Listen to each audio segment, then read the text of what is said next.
महिला आरक्षण पर आए इस बिल को प्रधानमंत्री मोदी ने एक खास नाम दिया है और वो है नारी शक्ति वंदन अधिनियम।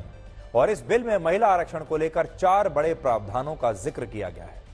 पहला प्रावधान यह है कि इस बिल के तहत लोकसभा और राज्यों की विधानसभाओं में 1/3 यानी 33% सीटें महिलाओं के लिए आरक्षित रहेंगी।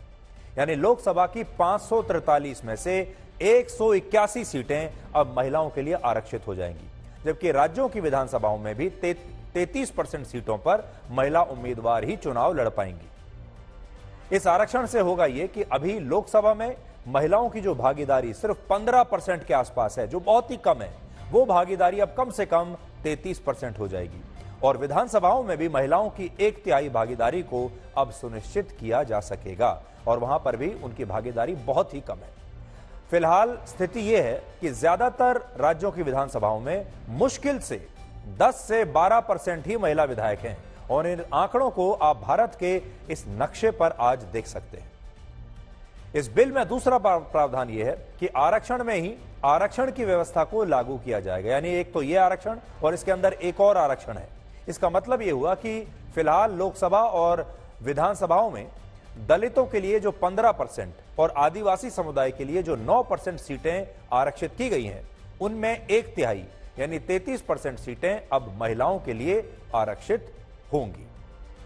इसे आप ऐसे भी समझ सकते हैं कि लोकसभा में फिलहाल कुल मिलाकर 543 सीटें हैं, जिनमें दलितों के लिए 84 सीटें और आदिवासी समुदाय के लिए 47 सीटें आरक्षित हैं, जबकि 412 सीटें ऐसी हैं जो अनारक्षित हैं, यानी वो जनरल कोटे के लिए है। लेकिन इस नए बिल के बाद दलित समुदाय के लिए आरक्षित की गई 84 सीटों में से 1/3 यानी 28 सीटें महिलाओं के लिए आरक्षित हो जाएंगी। इसी तरह आदिवासियों के लिए जो 47 सीटें हैं, उसमें से 16 सीटें महिलाओं के लिए आरक्षित हो जाएंगी और 412 अनारक्षित जो लोकसभा सीटें हैं, उनमें से 137 सीटें महिलाओं के लिए आरक्षित होंगी और इस तरह लोकसभा की 543 में से कुल मिलाकर 181 सीटें महिलाओं के लिए आरक्षित रहेंगी। तीसरा और सबसे महत्वपूर्ण प्रावधान यह है, जिस पर अभी काफी विवाद भी हो रहा है, और वो ये कि यह बिल तत्काल प्रभाव से लागू नहीं होगा। यही इसमें एक बड़ा कैच है और 2024 के लोकसभा चुनाव में इससे महिलाओं को 33% का आरक्षण नहीं मिल पाएगा। इस बिल में स्पष्ट रूप से लिखा है कि जब तक भारत में डिलिमिटेशन यानी परिसीमन की प्रक्रिया पूरी नहीं हो जाती और देश में अगली जनगणना का काम नहीं हो जाता, तब तक यह कानून लागू नहीं होगा। डिलिमिटेशन का मतलब है कि अलग अलग राज्यों में लोकसभा क्षेत्रों की समीक्षा करना और जनसंख्या के आधार पर आवश्यक होने पर राज्यों में लोकसभा की सीटों को बढ़ाना।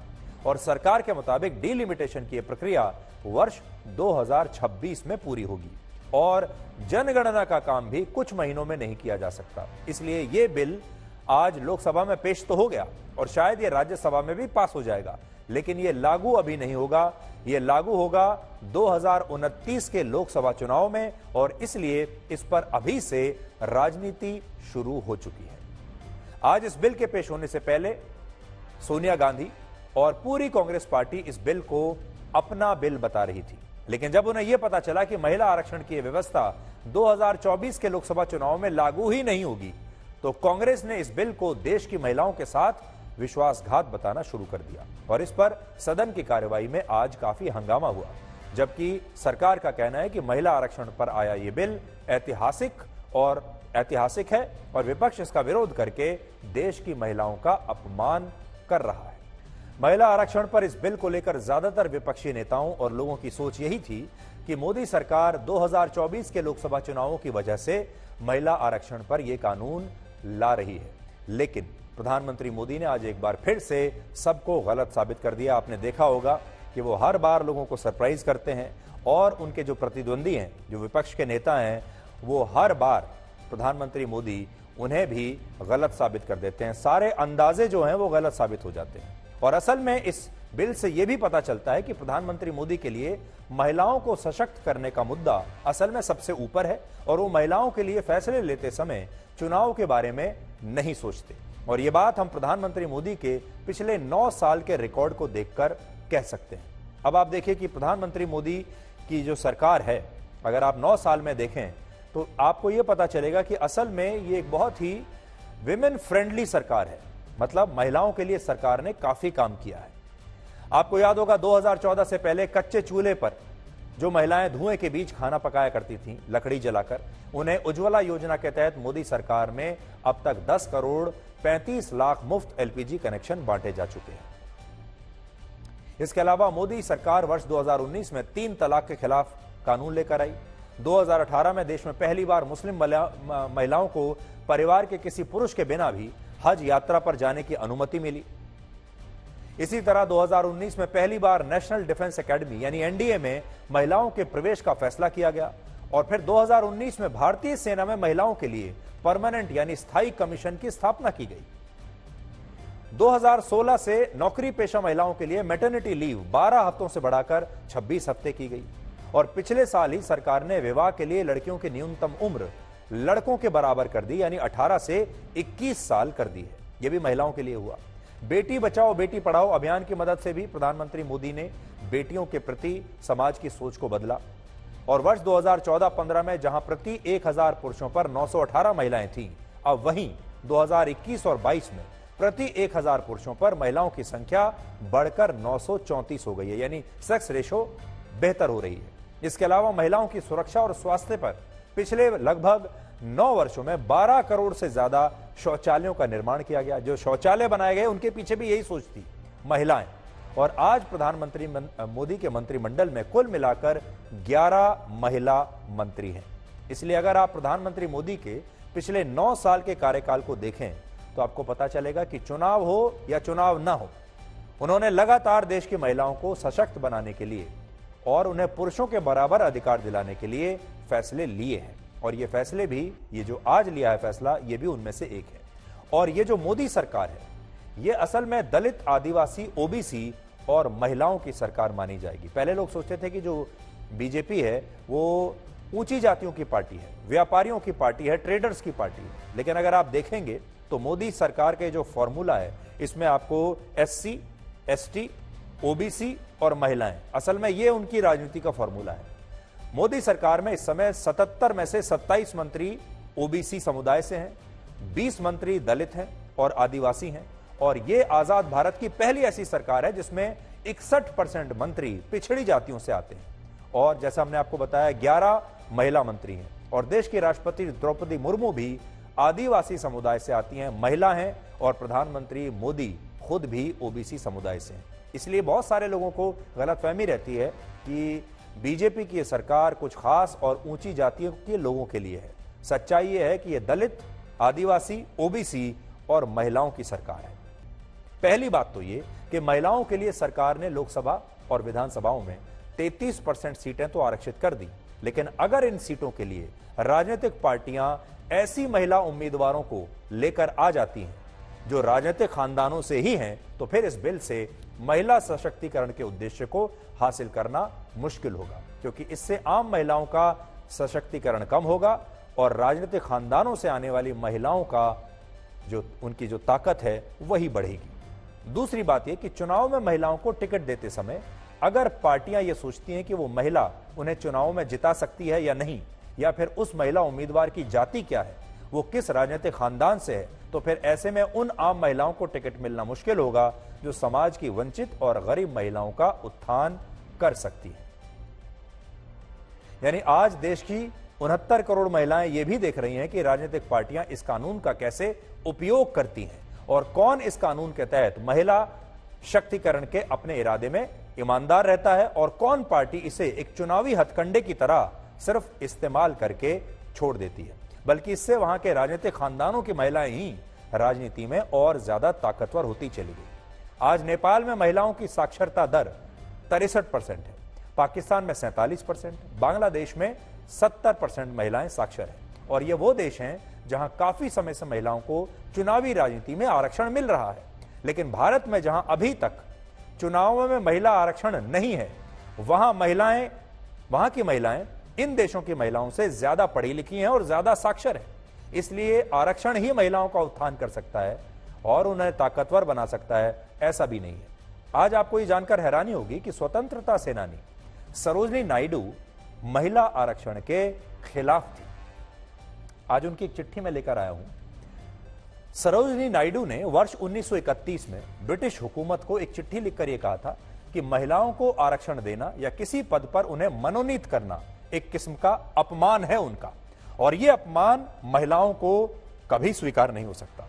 सरोजिनी नायडू की यह चिट्ठी आज मेरे पास है और आपको बताता हूं। देखिए, यह चिट्ठी उन्होंने लिखी है the prime minister, chairman of the minorities committee, Downing Street, और letter to the premier from Mrs Naidu and Begum Shahnawaz. ये उन्होंने चिट्ठी लिखी है 16 नवंबर 1931 को, और ये ब्रिटिश प्राइम मिनिस्टर को उन्होंने चिट्ठी लिखी है, जिसमें वो ये कह रही हैं कि अगर आप आरक्षण देने के लिए सोच रहे हैं तो हम इसका विरोध करते हैं। To seek any form of preferential treatment would be to violate the integrity of the universal demand of Indian women for absolute equality of political status. We ask that there should be no sex discrimination either against or in favor of women under the new constitution. Will you be so good as to treat our covering letter as part of the official document submitted to you on behalf of our organizations? तो ये कहती हैं कि महिलाओं को बराबरी का अधिकार मिलना चाहिए, आरक्षण नहीं मिलना चाहिए। ये तो महिलाओं की काबिलियत का अपमान है। आप महिलाओं को बराबरी का अधिकार दीजिए, आप महिलाओं को मौका दीजिए, उन्हें मौका चाहिए, आरक्षण नहीं चाहिए। और इसीलिए उन्होंने महिलाओं को मिलने वाले आरक्षण का इस चिट्ठी में विरोध किया है। आज इस बात की भी चर्चा हो रही है कि क्या महिला आरक्षण का यह बिल 2024 के लोकसभा चुनाव पर अपना कोई प्रभाव डाल सकता है? तो इसका जो जवाब है वो भी कुछ आंकड़ों में छिपा हुआ है। 2019 से पहले भारत में महिलाओं के मुकाबले पुरुष ज्यादा वोट डालते थे, और महिलाओं और पुरुषों के बीच वोटिंग परसेंटेज का यह अंतर वर्ष 1962 से 2014 तक औसतन 8.5% रहा था। लेकिन 2019 के लोकसभा चुनाव में पहली बार पुरुषों से 0.4% ज्यादा वोट महिलाओं ने डाले थे, और यह अंतर 2024 में और भी बढ़ सकता है। यानी आज की जो स्थिति है वो ये है, हमारे देश में महिला वोटर्स ज्यादा हैं और पुरुष वोटर्स कम हैं। महिलाओं की वोट ज्यादा हैं और पुरुषों की वोट कम है। 2019 में यही देखने को मिला, और महिलाओं का ज्यादा वोटिंग परसेंटेज चुनावों को सीधे तौर पर प्रभावित करेगा। दूसरी बात, पिछले 3 लोकसभा चुनाव में कांग्रेस पार्टी का महिला वोट बैंक काफी हद तक खाली हुआ है, जबकि बीजेपी के महिला वोट बैंक में नए वोटों की जबरदस्त वृद्धि हुई है। 2009 के लोकसभा चुनाव में कांग्रेस पार्टी को 29%, 2014 में 19% और 2019 में 20% महिलाओं के वोट मिले थे, जबकि बीजेपी को 2009 में 18%, 2014 में बढ़कर 29% और 2019 में और ज्यादा बढ़कर 36% महिलाओं के वोट मिले। और अलग अलग सर्वे कहते हैं कि जब भी प्रधानमंत्री मोदी देश की महिलाओं के हक में कोई फैसला लेते हैं तो इससे बीजेपी के महिला वोट बैंक में नए वोटों की वृद्धि जरूर होती है। कनाडा के हाउस ऑफ कॉमन्स यानी वहां की संसद में कुल 338 सीटें हैं, जिनमें जस्टिन ट्रूडो की लिबरल पार्टी के पास बहुमत नहीं है, और सरकार में बने रहने के लिए जस्टिन ट्रूडो की पार्टी को 170 सांसदों का समर्थन चाहिए, जबकि उनकी पार्टी के पास हैं सिर्फ 158। जिस दूसरी पार्टी के सहयोग से जस्टिन ट्रूडो की सरकार कनाडा की सत्ता में टिकी हुई है, उस पार्टी का नाम है न्यू डेमोक्रेटिक पार्टी, और इसके नेता हैं जगमीत सिंह, जो कनाडा में खुलकर भारत के पंजाब राज्य को खालिस्तान नाम का देश बनाने की मांग करते हैं, और खालिस्तान पर जनमत संग्रह कराने के लिए खालिस्तानी संगठनों के अभियानों को आर्थिक मदद भी देते हैं, पैसा देते हैं।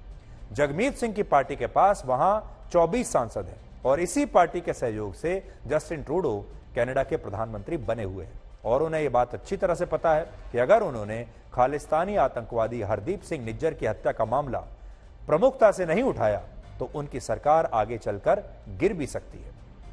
यानी ट्रूडो ये सब कुछ इसलिए कर रहे हैं क्योंकि वो अपनी सरकार को बचाना चाहते हैं, और वो ऐसे खालिस्तानियों के खिलाफ बोल नहीं सकते जिनका समर्थन करने वाले नेताओं की मदद से ही उनकी सरकार टिकी हुई है। आज आपको यह भी पता होना चाहिए कि हरदीप सिंह निज्जर कौन था, जिसकी वजह से भारत और कनाडा के रिश्तों में इतनी बड़ी दरार आ गई। यह आतंकवादी खालिस्तान टाइगर फोर्स का प्रमुख था, और उस पर भारत में प्रतिबंध लगा हुआ था, और वर्ष 2013-14 में यह खालिस्तानी आतंकवादी पाकिस्तान गया, जहां इसकी मुलाकात जगतार सिंह तारा से हुई, जिसने पंजाब के पूर्व मुख्यमंत्री बेअंत सिंह की हत्या का षड्यंत्र रचा था। असल में 46 वर्षीय इस खालिस्तानी आतंकवादी का जन्म पंजाब के जालंधर में हुआ था। वर्ष 1996 में यह भारत से भागकर कनाडा चला गया और उस समय इसने कनाडा जाने के लिए एक फर्जी पासपोर्ट का इस्तेमाल किया, जिसमें इसने अपना नाम रवि शर्मा लिखा। कनाडा पहुंचकर इस व्यक्ति ने राजनीतिक शरण के लिए वहां आवेदन दिया और जब उसे कई कोशिशों के बाद भी कनाडा की नागरिकता नहीं मिली तो उसने वहां की एक महिला से शादी कर ली। हालांकि ऐसा कहा जाता है कि शादी के बाद भी निज्जर को कनाडा की नागरिकता नहीं मिली।